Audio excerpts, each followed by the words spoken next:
mas é um Deus justo. É um Deus justo.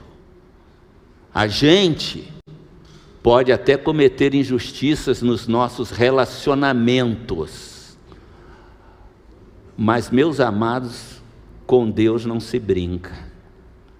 Com Deus não se brinca. Eu quero te convidar a abrir a Bíblia para a gente rememorar um pouco daquilo que a gente tem já falado aqui para vocês, sobre as gerações que nós temos atravessado ao longo da nossa existência, e como o legado de uma geração para outra faz uma diferença tremenda.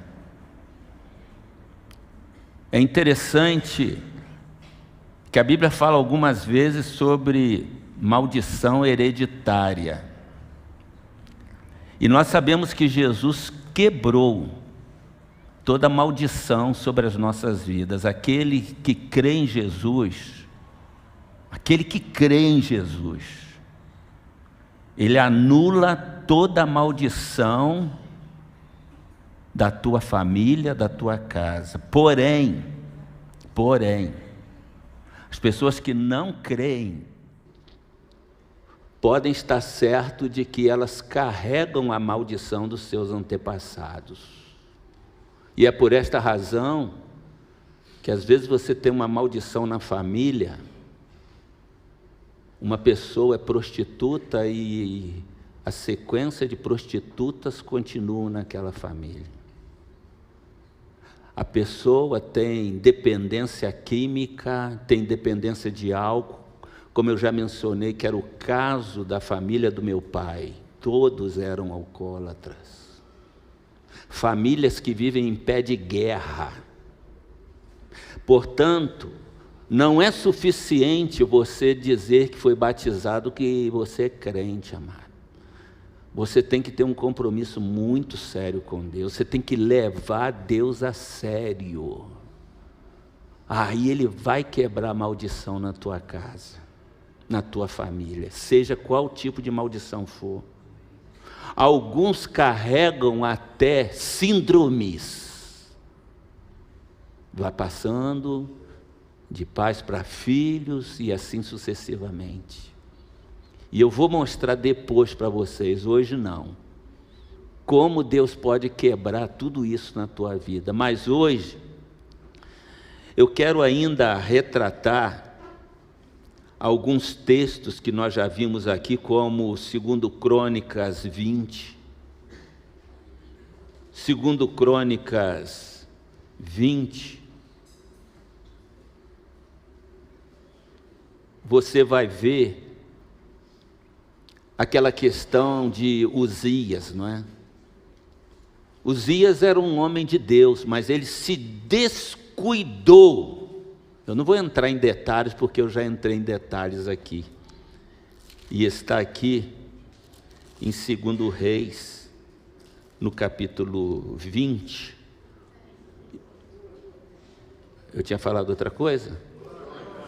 É porque lá em Crônicas fala também, não é? Quem tem me acompanhado já deve ter visto lá em 2 Crônicas 32, 24 e 25.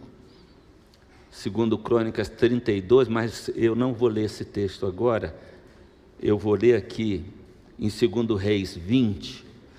Naquele tempo, Ezequias ficou doente e quase morreu.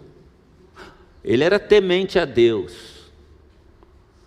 E o profeta Isaías foi dizer para ele que ele ia morrer, ele clamou ao Senhor, e o Senhor deu mais 15 anos de vida para ele. Isso aqui eu faço até um parêntese, viu? Porque tem muita gente que diz que quando chega o dia da morte, a pessoa morre. Eu não acredito nisso, tá bom? Para mim não existe dia da morte, porque Ezequias ia morrer e Deus anulou a sentença de morte. E deu mais 15 anos para ele. Aliás, a Bíblia diz que os filhos devem obedecer aos pais para que se prolongem os seus dias na terra. Então pode prolongar, pode prolongar. Eu vou dizer uma coisa meio ousada aqui. Quando os filhos se submetem aos pais, amam os pais, eles vivem mais. Por isso eu estou vivendo mais. Meu pai morreu com 42 anos, eu achava que eu não chegava aos 50. Que ele morreu de câncer. Mas depois eu aprendi com a Bíblia. Quando você ama pai, meu pai morreu, era alcoólatra, mas nunca deixei de amá-lo profundamente, apesar de ser espancado por ele diariamente. Diariamente. E eu sempre fui aquela pessoa com uma tenacidade muito grande. Eu lembro, muitas vezes dizia para minha mãe, quando ele me espancava, esse cinto aqui é pesado, não é? Sabe o que ele fazia? Minha calça não vai cair aqui não, né? Bom, não vou exemplificar não, mas ele pegava esses dois lados aqui e uma vez essa parte aqui quebrou nas minhas costas. E sabe o que eu me lembro, muitas vezes eu dizendo? Minha mãe entrava para intervir, eu dizia, mãe, deixa ele bater, deixa ele bater. E eu era o melhor amigo dele, onde ele ia. Minha mãe tinha pavor que os pais dela soubessem dos maus tratos que ele fazia com ela e com os filhos, e escondeu o quanto pôde que ele era alcoólatra. E às vezes os pais da minha mãe iam visitar-nos. Sabe o que minha mãe dizia para mim? Lembro como se fosse ontem. Aloísio, corre, vê onde seu pai está, diga para ele não beber. E eu já sabia os bares que ele parava para beber. Mas o que eu quero dizer para você é que independente do que teu pai tenha sido, tua mãe tenha sido, ame-os profundamente, que você quebra toda a maldição e você prolonga os teus dias na terra.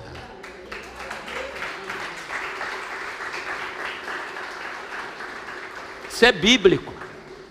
Isto é bíblico. Agora veja bem, quando a gente abusa, imagine o seguinte, minha mãe passou para nós todo o ensinamento da Bíblia.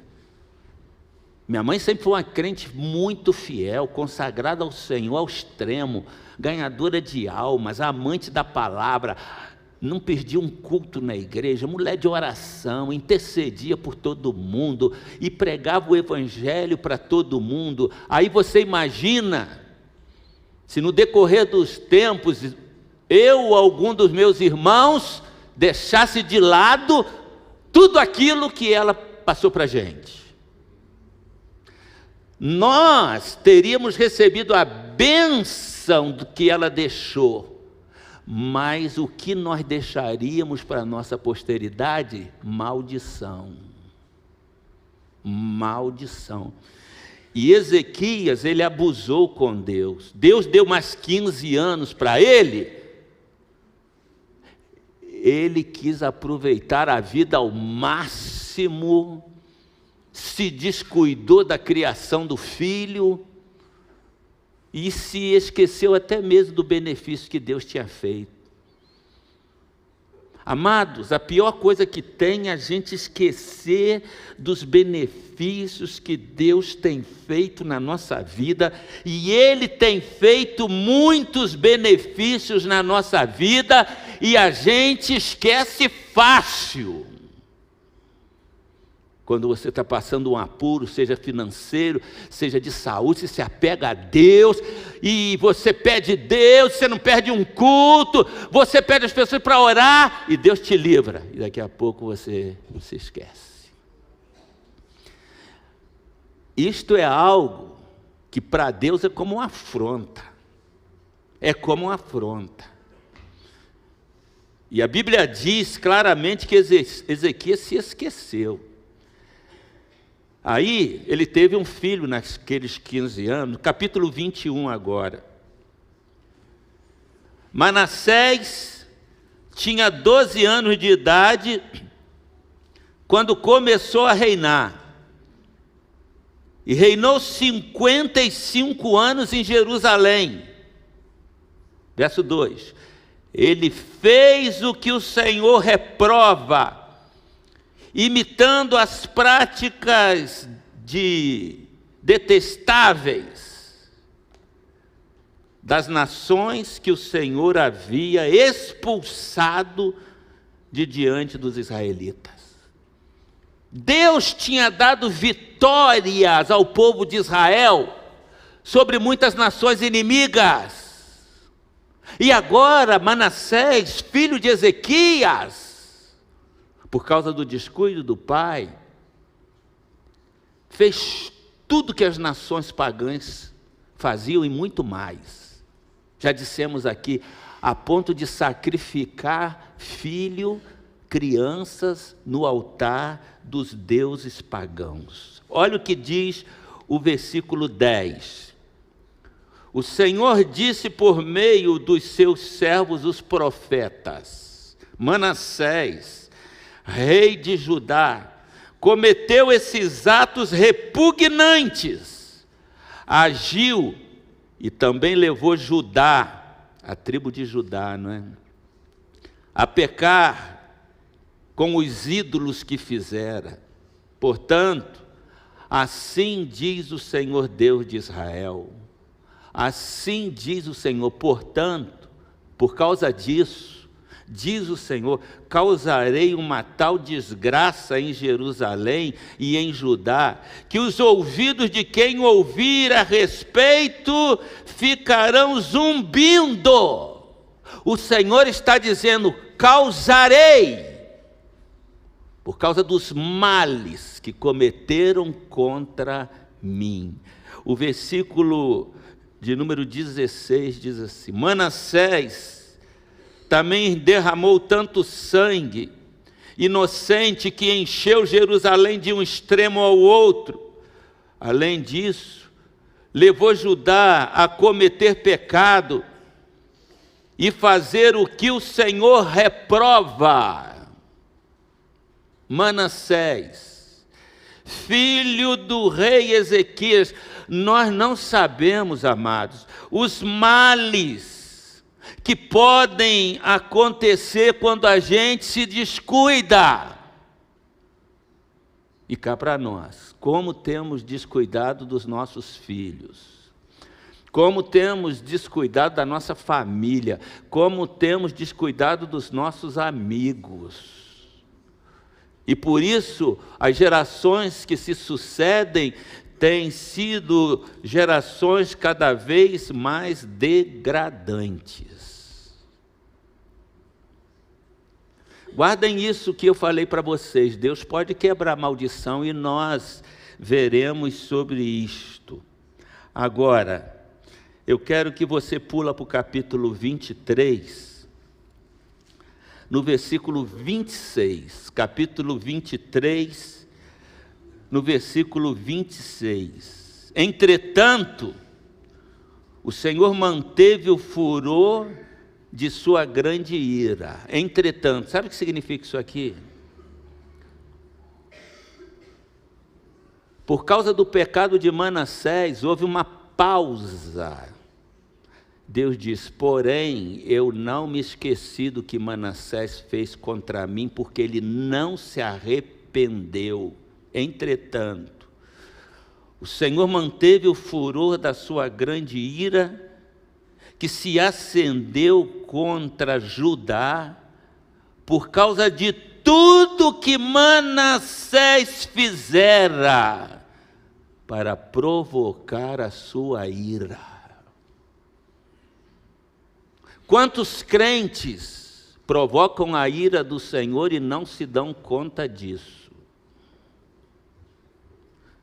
Por esta razão, não estou aqui para amedrontá-lo, estou aqui para diverti-lo. Se você decidiu seguir ao Senhor, amado, faça-o de todo o teu coração. com toda a tua força, com todo o teu entendimento. Se você quer receber dele as bênçãos prometidas, continuando, por causa de tudo que Manassés fizera para provocar sua ira, por isso o Senhor disse: também retirarei Judá da minha presença, tal como retirei Israel.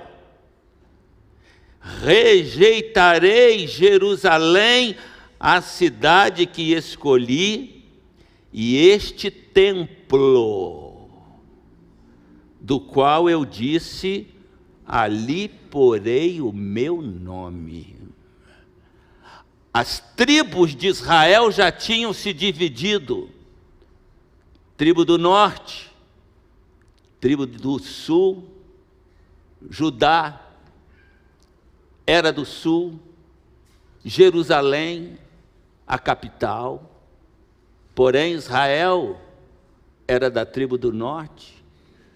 E o Senhor permitiu que os assírios exterminassem as 10 tribos do norte.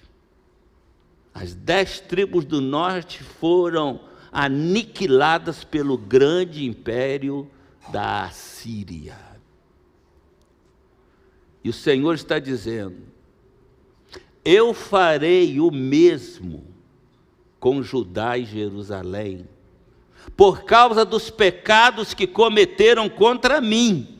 Agora veja como alguns detalhes, como Deus começa a fazer isso, a partir do verso 31. Jeoacás tinha 23 anos de idade quando começou a reinar. Jeoacás era filho de Josias, mas eu vou deixar a propósito para falar sobre Josias posteriormente. Jeoacás tinha 23 anos de idade quando começou a reinar e reinou 3 meses em Jerusalém. Verso 32. Ele fez o que o Senhor reprova. Geração em geração. Ele fez o que o Senhor reprova, tal como os seus antepassados. O faraó Neco o prendeu em Ribla, na terra de Ramate, de modo que não mais reinou em Jerusalém. O faraó também impôs a Judá um tributo de 3,5 toneladas de prata e 35 quilos de ouro. O Egito começou a dominar, foram várias nações que começaram a dominar Israel e a explorar sua riqueza. Verso 34. O faraó também, palavras minhas, colocou Eliaquim, filho de Josias, outro filho de Josias, como rei no lugar de seu pai Josias.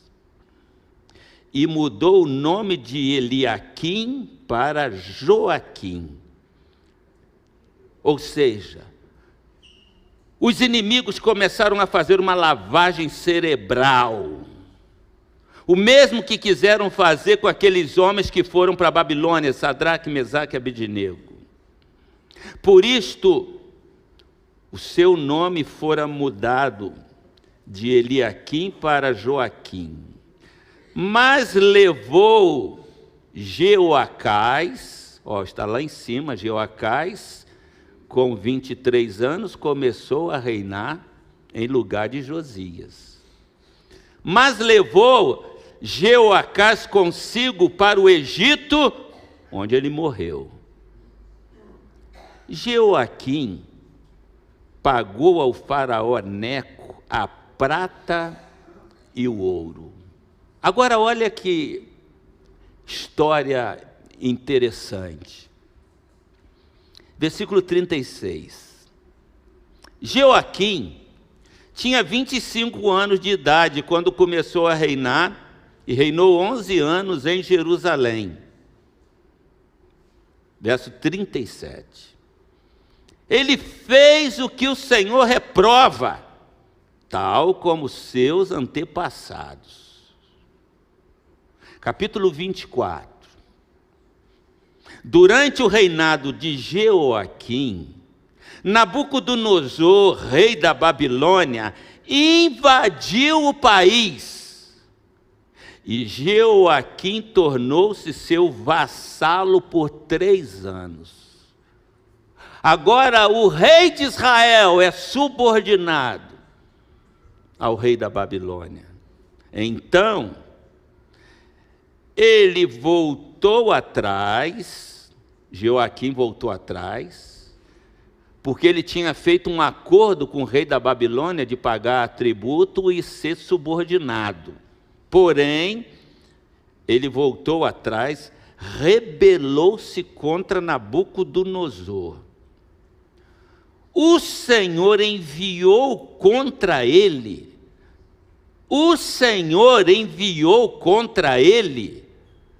tropas babilônicas, aramaicas, moabitas e amonitas, para destruir Judá, de acordo com as palavras do Senhor, a palavra do Senhor, proclamada por seus servos os profetas, profeta Jeremias, profeta Isaías, profeta Ezequiel, disseram por parte do Senhor o que aconteceria à nação de Israel por causa do pecado de Manassés e seus sucessores. Verso 31. Verso 3, melhor dizendo. Isso aconteceu a Judá conforme a ordem do Senhor, a fim de removê-los da sua presença, por causa de todos os pecados que Manassés cometeu, inclusive derramamento de sangue inocente, pois ele havia enchido Jerusalém de sangue inocente, e o Senhor não o quis perdoar. A maldade dele chegou ao extremo. É interessante, amados, que nós às vezes observamos pessoas que já serviram a Deus até no altar, e elas se afastam e começam a fazer coisas piores do que os incrédulos. E Deus permite. Porque Deus é um Deus justo, eu volto a dizer. Eu quero, se você puder, rapidamente, a gente já está terminando, abra no capítulo 15 de Jeremias. Capítulo 15 de Jeremias. Vou ler só alguns versículos. Capítulo 15 de Jeremias. Eu estou chegando a Bíblia bem perto de mim, porque a letrinha dessa aqui é pequenininha, viu?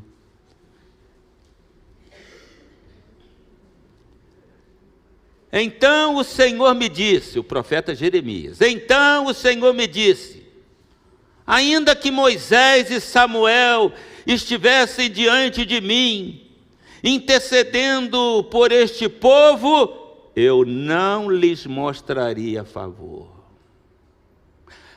Por que Deus faz isso? Porque não há arrependimento, amado. E aí você que está visitando a igreja, que não é crente, quando você entrega a tua vida ao Senhor e é fiel a Ele, Ele apaga todos os teus pecados, todas as tuas transgressões. Mas quando a pessoa se mantém rebelde, ela carrega sobre si o peso de todas as suas iniquidades. Não há como perdoar. Por isso o texto está dizendo, e é forte esse texto, porque ele cita 2 grandes homens, Moisés e Samuel. Ainda que Moisés e Samuel estivessem diante de mim, intercedendo por este povo, eu não lhes mostraria favor. É por isso que a gente na igreja às vezes está orando por uma pessoa que está lá no mundo, às vezes é da família e tal, não adianta nada, a pessoa não cai em si, não se arrepende. Pastores orando, mulheres de oração orando, crentes orando e não acontece nada, porque é preciso que haja arrependimento. Agora, veja bem, eu vou continuar para terminar. Expulse-os da minha presença, que saiam. E se lhe perguntarem, para onde iremos? Diga-lhes assim diz o Senhor: os destinados à morte, para a morte. Os destinados à espada, para a espada. Os destinados à fome, para a fome. Os destinados para o cativeiro, para a escravidão, para o cativeiro. Enviarei 4 tipos de destruidores contra eles, declara o Senhor: a espada para matar, os cães para dilacerar, as aves do céu e os animais selvagens para os devorar e destruir. Eu farei deles uma causa de terror para todas as nações da terra, por tudo o que Manassés, filho de Ezequias, rei de Judá, fez em Jerusalém. Amados, nós vamos ver mais para frente, inclusive, o que aconteceu a esse povo. Por causa da rebeldia dos seus corações. É por isso que a palavra do Senhor diz assim: hoje, se ouvirdes a voz do Senhor, não endureçais os vossos corações. E é para todo mundo, crente ou não, amado. Porque muitos crentes já cauterizaram a mente. A mente está cauterizada. Leva uma vida religiosa, mas não tem mais paixão pela obra do Senhor. O coração não queima mais. Há uma frieza espiritual. As igrejas crescem, estão lotadas, seja aqui na Europa, nos Estados Unidos. Não há fervor pelas almas que estão se perdendo, indo para a perdição eterna. E às vezes, muitos estão na igreja com um pé e outro no mundo. Se você está ouvindo essa palavra, não saia daqui pensando: oh, que Deus mal, em que Deus vinga. Não, Deus é bom, Deus é misericórdia, tão misericordioso que mandou o seu Filho morrer na cruz do Calvário em nosso lugar, para que todo aquele que nele crê não pereça, não sofra as consequências, mas tenha vida eterna, vida em abundância, vida eterna, vida abundante, vida transbordante, para aqueles que creem e se submetem inteiramente a Ele. Vamos ficar em pé, vamos orar. Vamos ficar em pé.